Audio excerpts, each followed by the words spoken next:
హైదరాబాద్ పాత బస్తీలో దారుణం జరిగింది. అనారోగ్యంతో బాధపడుతున్న 3 ఏళ్ల కుమారుడిని తండ్రి హత్య చేసి సంచిలో మూటగట్టి మూసీ నదిలో విసిరేశాడు. బండ్లగూడ నూరీనగర్కు చెందిన మహమ్మద్ అక్బర్, సనా బేగం దంపతులకు 2 కుమారులున్నారు. అక్బర్ కూరగాయల వ్యాపారం చేస్తుండగా సనా బేగం నిలోఫర్లో కేర్ టేకర్గా పనిచేస్తుంది. అనారోగ్యంతో బాధపడుతున్న చిన్న కుమారుడు అనాస్ గురించి భార్యాభర్తల మధ్య తరచూ గొడవలు జరిగేవి.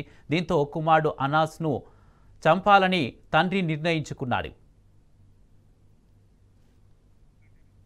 శుక్రవారం రాత్రి భార్య విధులకు వెళ్లిన తర్వాత అక్బర్ ప్లాన్ అమలు చేశాడు. తెల్లవారుజామున అనాస్ ముఖంపై దిండు పెట్టి ఊపిరాడకుండా చేశాడు.